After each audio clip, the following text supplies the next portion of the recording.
ओम शांति। 14 फरवरी 2024। बाबा के महावाक्य। मीठे बच्चे, अंतर्मुखी हो, अपने कल्याण का ख्याल करो।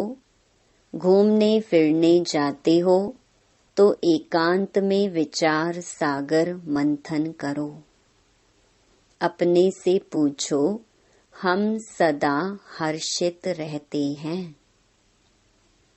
प्रश्न, रहमदिल बाप के बच्चों को अपने पर कौन सा रहम करना चाहिए? उत्तर, जैसे बाप को रहम पड़ता है कि मेरे बच्चे कांटों से फूल बने।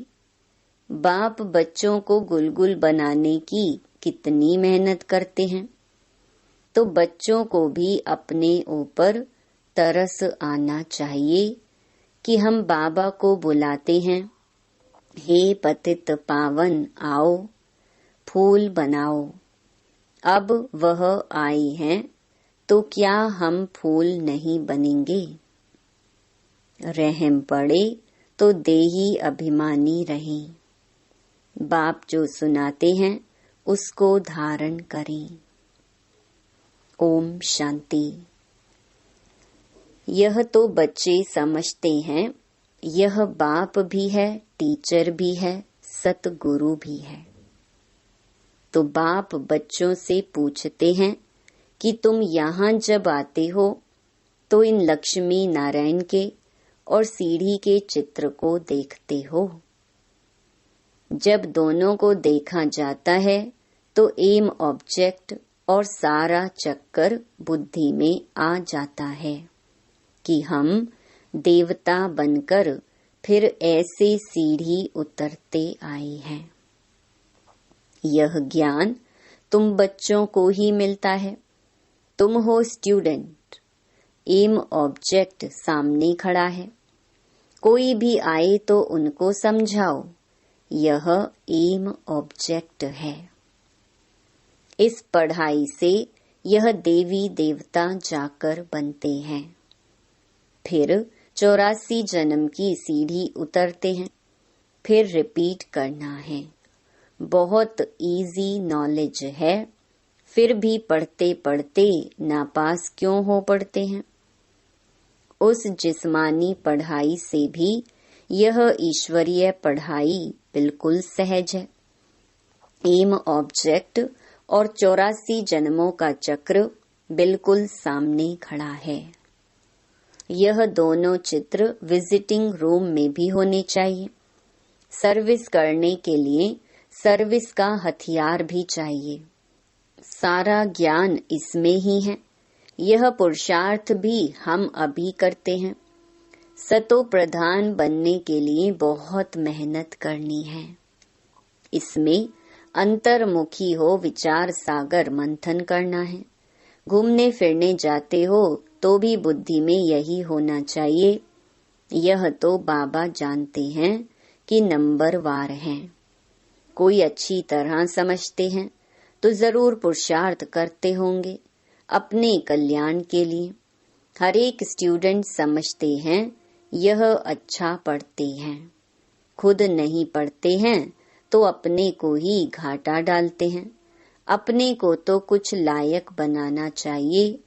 तुम भी स्टूडेंट हो, सो भी बेहद बाप की। यह ब्रह्मा भी पढ़ते हैं। यह लक्ष्मी नारायण है मर्तबा, और सीढ़ी है 84 जन्मों के चक्कर की। यह पहले नंबर का जन्म, यह लास्ट नंबर का जन्म।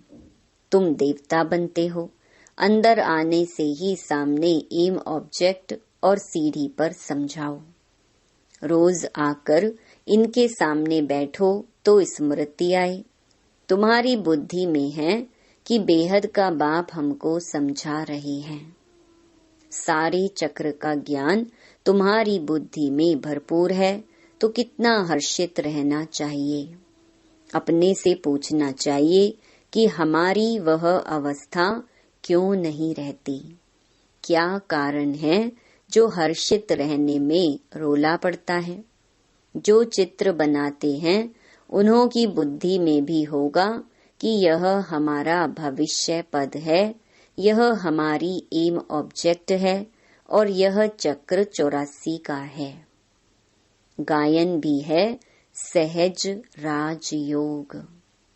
सो तो बाबा रोज समझाते रहते हैं कि तुम बेहद बाप के बच्चे हो तो स्वर्ग का वर्षा जरूर लेना चाहिए। और सारे चक्र का भी राज समझाया है, तो जरूर वह याद करना पड़े। और फिर बातचीत करने के मैनर्स भी अच्छे चाहिए, चलन बहुत अच्छी चाहिए। चलते फिरते काम काज करते बुद्धि में सिर्फ यही याद रहे कि हम बाप के पास पढ़ने के लिए आए हैं। यह ज्ञान ही तुमको साथ ले जाना है।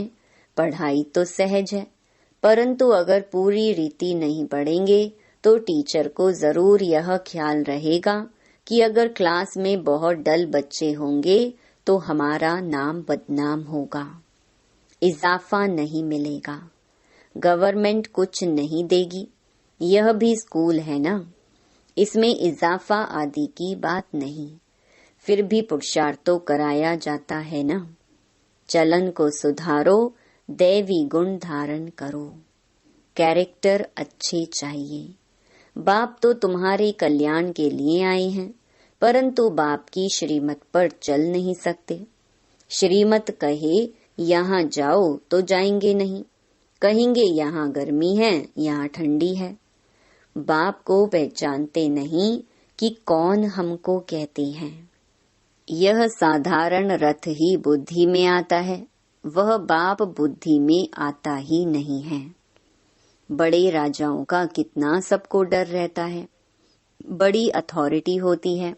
यहाँ तो बाप कहते हैं मैं गरीब निवाज हूँ, मुझ रचता और रचना के आदि मध्य अंत को कोई नहीं जानते हैं। कितने ढेर मनुष्य हैं, कैसी कैसी बातें करते हैं, क्या क्या बोलते हैं।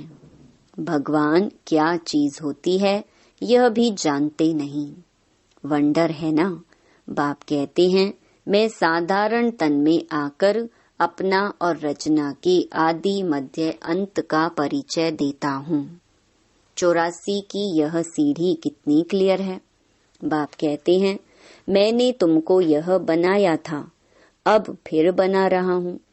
तुम पारस बुद्धि थे, फिर तुमको पत्थर बुद्धि किसने बनाया। आधा कल्प रावण राज्य में तुम गिरते ही आते हो, अब तुमको तमो प्रधान से सतो प्रधान जरूर बनना है। विवेक भी कहता है बाप है ही सत्य, वह जरूर सत्य ही बताएंगे। यह ब्रह्मा भी पढ़ते हैं, तुम भी पढ़ते हो। यह कहते हैं मैं भी स्टूडेंट हूँ, पढ़ाई पर अटेंशन देता हूँ। एक्यूरेट कर्मातीत अवस्था तो अभी बनी नहीं है। ऐसा कौन होगा जो इतना ऊंच पद पाने के लिए पढ़ाई पर ध्यान नहीं देगा। सब कहेंगे ऐसा पद तो जरूर पाना चाहिए। बाप के हम बच्चे हैं तो जरूर मालिक होने चाहिए। बाकी पढ़ाई में उतराई चढ़ाई तो होती ही है। अब तुमको एकदम ज्ञान का तंत्र सार मिला है। शुरू में तो पुराना ही ज्ञान था, धीरे धीरे तुम समझते ही आए हो। अभी समझते हैं ज्ञान तो सचमुच अभी हमको मिलता है। बाप भी कहते हैं आज मैं तुमको गुह्य गुह्य बातें सुनाता हूँ। फट से तो कोई जीवन मुक्ति पा नहीं सकता, सारा ज्ञान उठा नहीं सकता। पहले यह सीढ़ी का चित्र थोड़े ही था, अब समझते हैं बरोबर हम ऐसे चक्कर लगाते हैं। हम ही स्वदर्शन चक्रधारी हैं। बाबा ने हम आत्माओं को सारे चक्कर का राज समझा दिया है। बाप कहते हैं तुम्हारा धर्म बहुत सुख देने वाला है। बाप ही आकर तुमको स्वर्ग का मालिक बनाते हैं। औरों के सुख का टाइम तो अभी आया है, जबकि मौत सामने खड़ा है। यह एरोप्लेन बिजलियां आदि पहले नहीं थी, उन्हों के लिए तो अभी जैसे स्वर्ग है। कितने बड़े बड़े महल बनाते हैं, समझते हैं अभी तो हमको बहुत सुख है। लंदन में कितना जल्दी पहुंच जाते हैं, बस यही स्वर्ग समझते हैं। अब उन्हों को जब कोई समझाए कि स्वर्ग तो सतयुग को कहा जाता है, कलयुग को थोड़े ही स्वर्ग कहेंगे। नर्क में शरीर छोड़ा तो जरूर पुनर्जन्म भी नर्क में ही लेंगे। आगे तुम यह बातें नहीं समझते थे, अब समझते हो। रावण राज्य आता है तो हम गिरने लग जाते हैं, सब विकार आ जाते हैं। अभी तुमको सारा ज्ञान मिला है तो चलन आदि भी बहुत रॉयल होनी चाहिए। अभी तुम सतयुग से भी जास्ती वैल्यूबल हो। बाप जो ज्ञान का सागर है वह सारा ज्ञान अभी देते हैं, और कोई भी मनुष्य ज्ञान और भक्ति को समझ ना सके। मिक्स कर दिया है, समझते हैं शास्त्र पढ़ना यह ज्ञान है और पूजा करना भक्ति है। तो अब बाप गुलगुल बनाने के लिए कितनी मेहनत करते हैं। बच्चों को भी तरस आना चाहिए कि हम बाबा को बुलाते हैं, पतितों को आकर पावन बनाओ, फूल बनाओ। अब बाप आए हैं तो अपने पर भी रहम करना चाहिए। क्या हम ऐसे फूल नहीं बन सकते? अब तक हम बाबा के दिल तख्त पर क्यों नहीं चढ़े हैं? अटेंशन नहीं देते। बाप कितना रहम दिल है। बाप को बुलाते ही हैं पतित दुनिया में कि आकर पावन बनाओ। तो जैसे बाप को रहम पड़ता है ऐसे बच्चों को भी रहम पड़ना चाहिए, नहीं तो सतगुरु के निंदक ठौर न पाए। यह तो किसको स्वप्न में भी नहीं होगा कि सतगुरु कौन। लोग गुरुओं के लिए समझ लेते हैं कि कहाँ श्राप ना दे देवे, अकृपा ना हो जाए।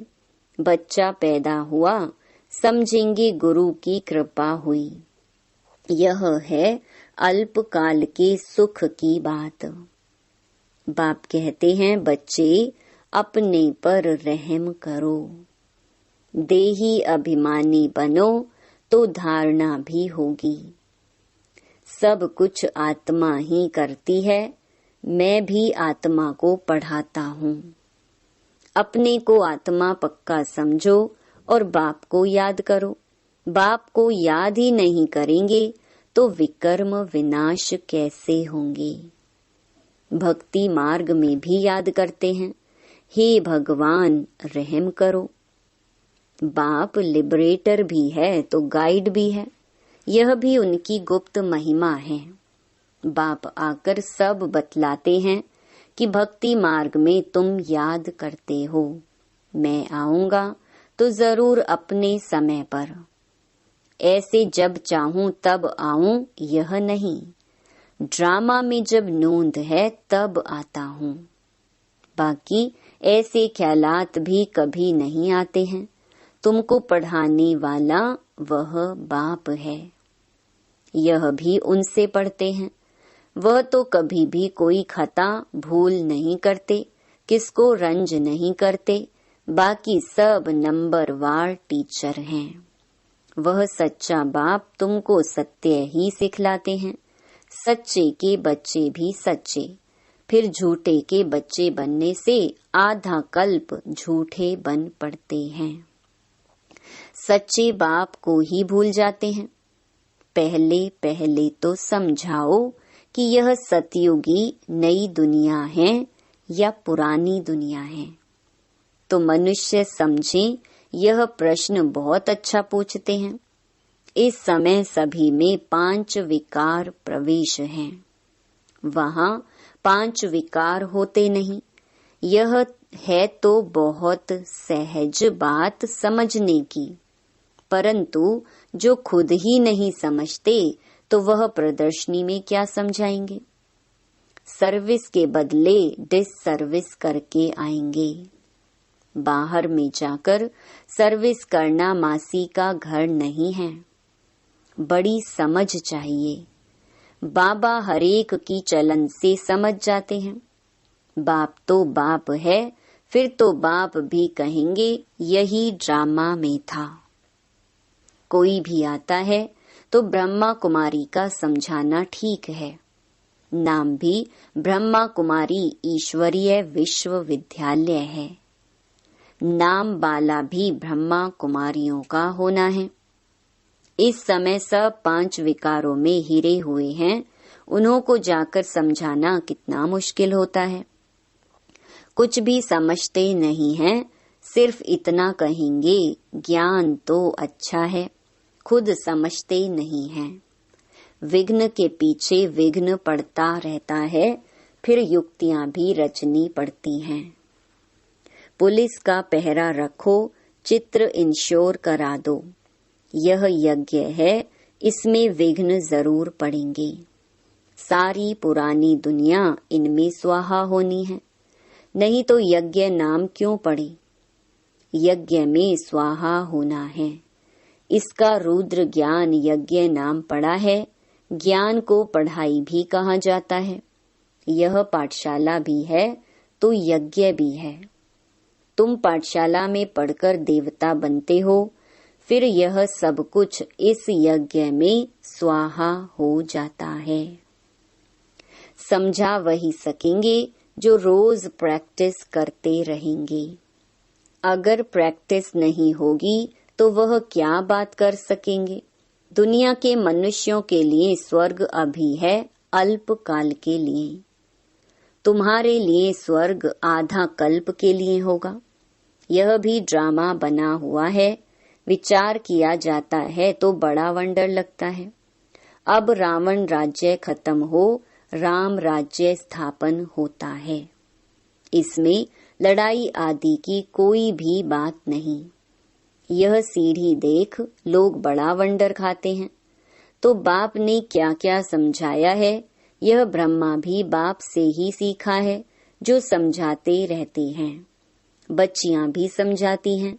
जो बहुतों का कल्याण करते हैं, उन्हों को जरूर जास्ती फल मिलेगा। पढ़े हुए के आगे अनपढ़े जरूर भरी ढोएंगे। बाप रोज रोज समझाते हैं, अपना कल्याण करो। इन चित्रों को सामने रखने से ही नशा चढ़ जाता है, इसलिए बाबा ने कमरे में यह चित्र रख दिए हैं। एम ऑब्जेक्ट कितनी सहज है। इसमें कैरेक्टर्स बहुत अच्छे चाहिए। दिल साफ तो मुराद हासिल हो सकती है। अच्छा, मीठे मीठे सिकिलधे बच्चों प्रति माता पिता बाप दादा का याद प्यार और गुड मॉर्निंग। रूहानी बाप की रूहानी बच्चों को नमस्ते।